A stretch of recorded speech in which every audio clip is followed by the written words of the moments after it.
październiku 1806 roku wojska napoleońskie rozbijają doszczętnie pod Jeną i Auerstadt wojska Prus. Napoleon Bonaparte zajmuje Berlin. Strategiczny pościg za Prusakami trwa. Wielka armia wkracza na tereny rdzennej Polski, dając nadzieję Polakom na odzyskanie niepodległości. Rosja czuje się zagrożona, wypowiada wojnę Francji, przystępuje ponownie do koalicji antynapoleońskiej. Tereny dawnej Rzeczypospolitej stają się areną wojny francusko-prusko-rosyjskiej. Do pierwszej walnej bitwy dochodzi pod Kultuskiem. Sama bitwa toczy się w straszliwych warunkach atmosferycznych, podczas burz, śniegu z deszczem, w czasie największych roztopów, zabłocenia terenu. Bitwa nie była rozstrzygnięta.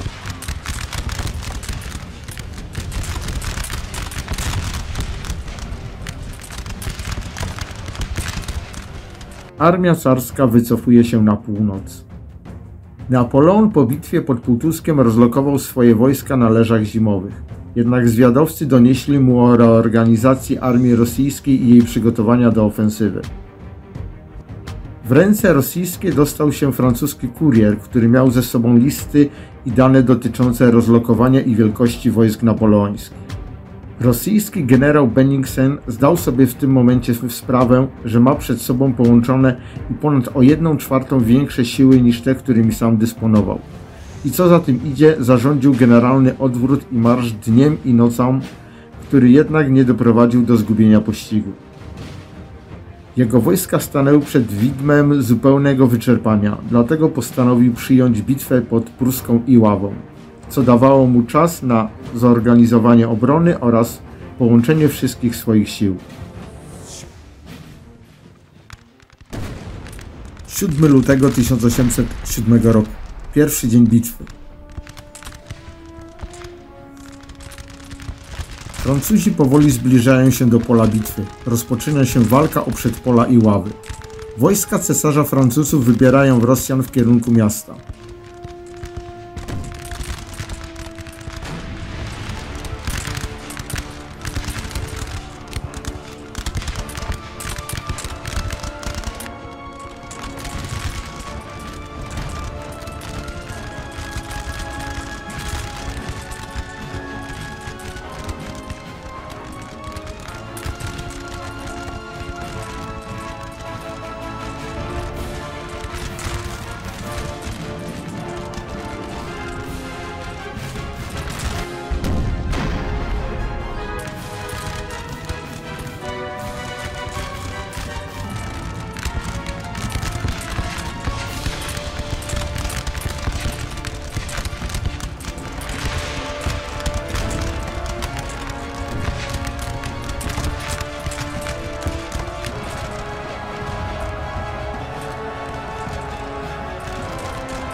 Rozpoczyna się walka o miasto.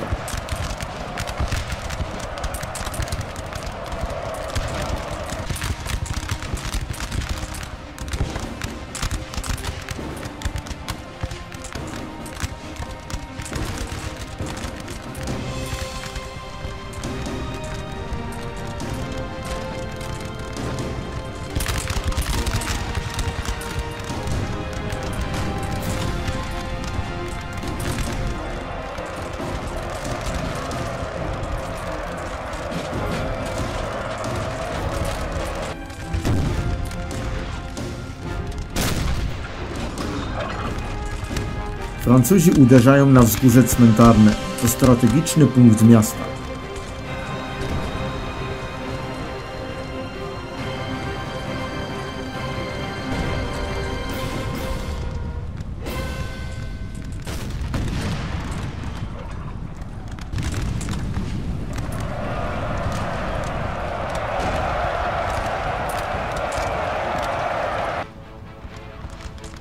O godzinie 19 Francuzi opanowali miasto, kończąc walkę w tym dniu gdyż panowała już o tej porze całkowita ciemność. Napoleon wkracza do miasta.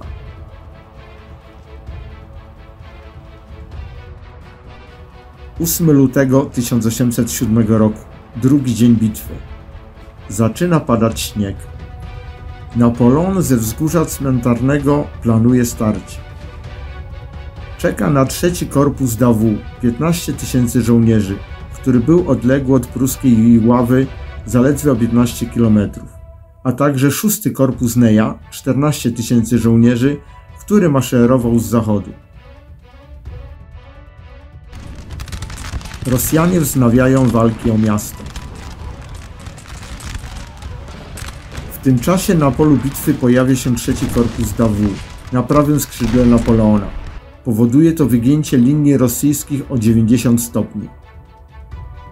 Napoleon przesuwa siódmy korpus, który w zadymce śnieżnej traci orientację i wchodzi pod ostrzał rosyjskiej artylerii. Korpus zostaje zmasakrowany. Tworzy się luka w liniach francuskich.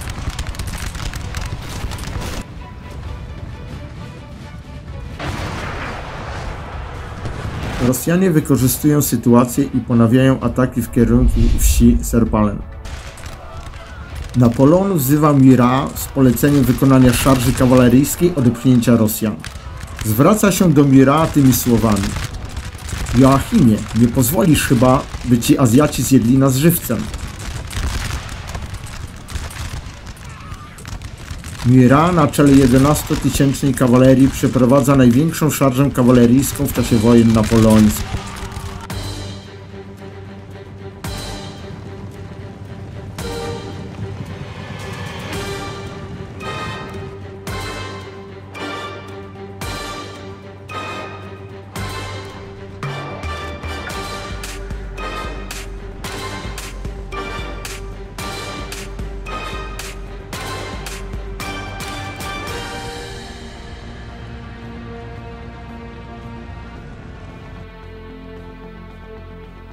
Rosjanie zostają powstrzymani. Kryzys został zażegnany. Na pole bitwy wkraczają wojska pruskie. Atakują korpus d'Avoux pod wsią Kuchiten. Skrzydło francuskie lekko się cofa.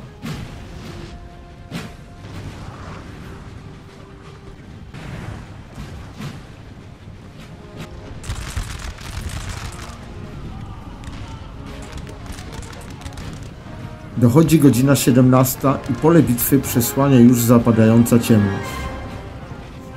Na tym odcinku bitwy pozycje obu strony nie uległy żadnym przesunięciom do końca tej straszliwej batalii. Koło godziny 20 na pole bitwy dociera korpus Neya. Bennigsen, by uniknąć zakleszczenia między korpusem d'Avoux i Neya o godzinie 22 zarządza odwrót. Była to jedna z najkrwawszych bitew okresu napoleońskiego. Poległo w niej łącznie 40 000 ludzi, czyli 30% ogółu uczestników. 28% Francuzów, 40% Rosjan i Prusaków. Napoleon na wiosnę 1807 roku szukał za wszelką cenę decydującego starcia. Kolejna zwycięska bitwa pod Friedlandem w czerwcu 1807 roku zmusza przeciwników do rozmów pokojowych.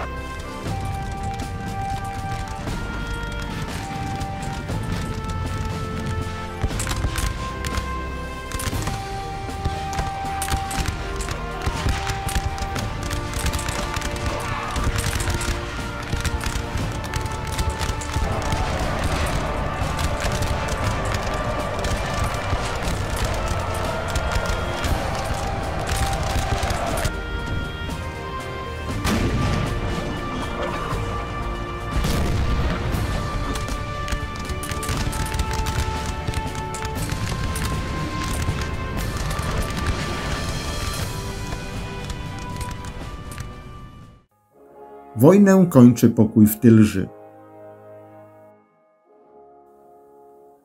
Na mocy tego traktatu powstaje m.in. kolebka odrodzonej Polski, Księstwo Warszawskie.